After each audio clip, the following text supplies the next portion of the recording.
Doctor Bhimrao Ambedkar ji की 134वीं जन्म जयंती के अवसर पर छोटे छोटे बच्चों, नौजवान साथियों, पिता तुल बुजुर्गों, अपना काम धंधा छोड़कर आई हुई मेरी माताएं बहनों, मैं सबको नमन और प्रणाम करता हूं। साथियों, बाबा साहब के विचारों पर संघर्ष डॉक्टर भीमराव अंबेडकर जी की 134वीं जन्म जयंती के अवसर पर छोटे छोटे बच्चों, नौजवान साथियों, पिता तुल बुजुर्गों, अपना काम धंधा छोड़कर आई हुई मेरी माताएं बहनों, मैं सबको नमन और प्रणाम करता हूं।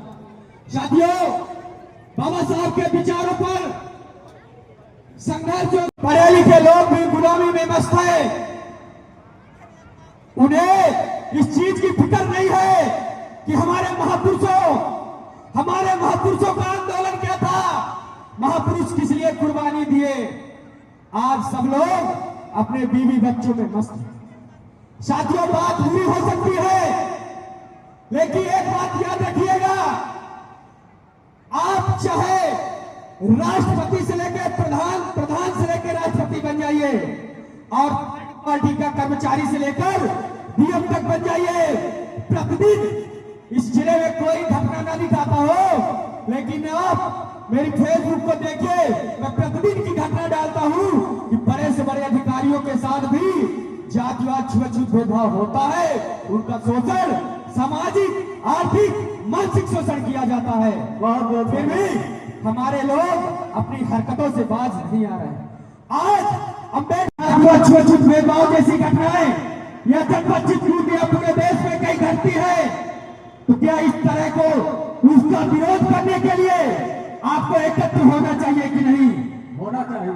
लेकिन यहाँ आज अम्बेडकर जयंती के दिन पूरी सब्जी की व्यवस्था है और कार्यक्रम आयोजक पहले से दिखा देते हैं कि खाना पीने की व्यवस्था है, तो एक के चार फ्री, एक के साथ 4 फ्री।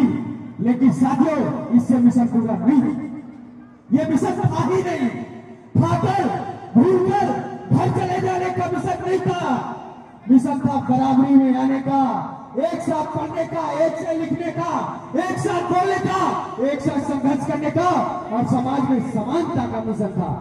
लेकिन बराबरी वाले देश में आज तक समानता नहीं आई है। ऐ मेरे बहुजन समाज के लोगों, मैं आपसे निवेदन करता हूं कि आप इस अम्बेडकर जयंती में कसम खा के जाइए, संकल्प लेके जाइए कि जो लोग हमें इंसान नहीं समझते हैं, जो लोग हमें जानवर से ज्यादा बदतर समझते हैं, ऐसे लोगों के खिलाफ बड़ी मजबूती से आवाज उठाएंगे और उसके खिलाफ जितने से जितना हो सकेगा कड़ी से कड़ी कार्रवाई करके पूरा होगा।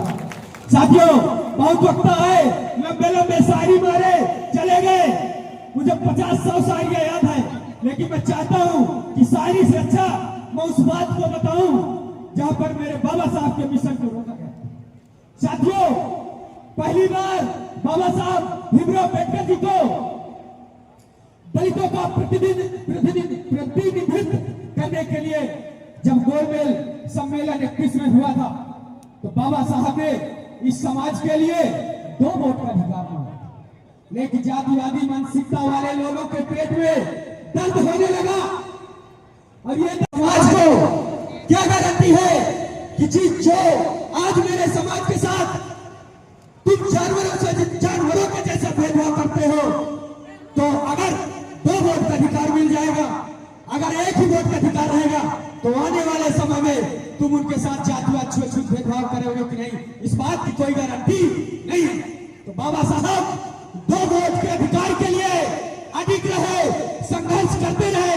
जब बाबा साहब अछूतों को 2 वोट का अधिकार मिला, लेकिन गांधी जी गुस्सा हो गए, गांधी जी नाराज हो गए, गांधी जी सोचने लगे कि अगर इनको 2 वोट का अधिकार समझ रहे हो ना, 1 वोट अपने ही व्यक्ति को, मतलब अनुसूचित जाति का अगर व्यक्ति होगा, तो बाबा साहब चाहते थे कि अनुसूचित जाति का व्यक्ति एक प्रतिनिधि, वो चाहे सांसद हो, चाहे विधायक हो, चाहे प्रधान हो, चाहे जिला पंचायत हो, वो अपने अनुसूचित जाति के लोगों को वोट देगा।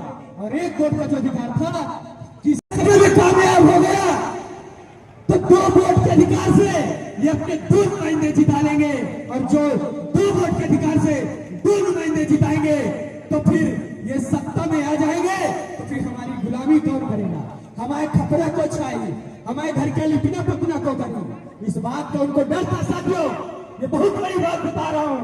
जब डर था कि नर्मदा जेल में गांधी जी आंदोलन करने लगे, धरना प्रदर्शन करने लगे, पूरे देश में हाहाकार।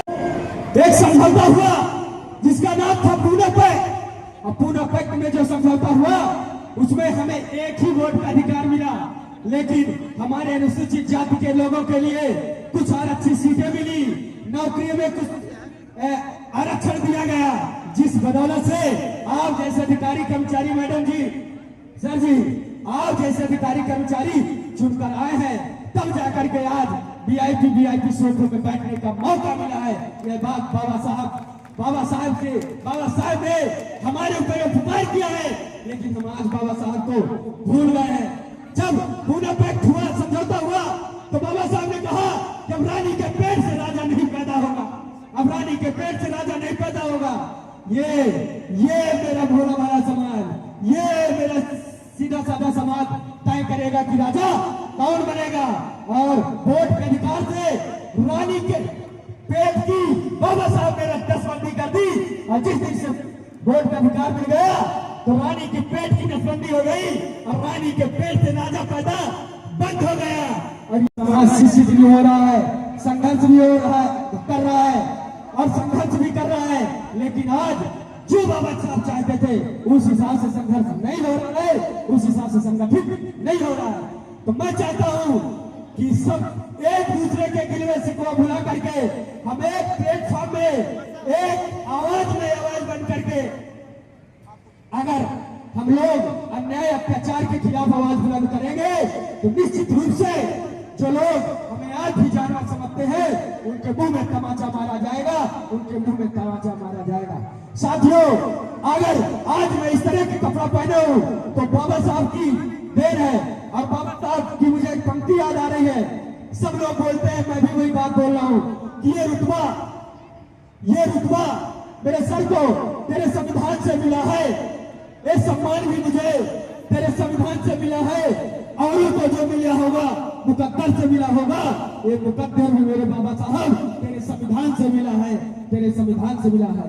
साथियों, इसलिए जब हर अधिकार, जन्म से लेकर मृत्यु तक के अधिकार हमें बाबा साहब के संविधान से मिला है, और जन्म से मृत्यु तक के अधिकार बाबा साहब के संघर्षों की बदौलत मिला है, तो फिर हमें अन्य चीजों में जाने की जरूरत नहीं है। बहुत बहुत धन्यवाद। जय भीम। बहुत बहुत धन्यवाद। जोरदार तालियों से अभिनंदन किया जाए।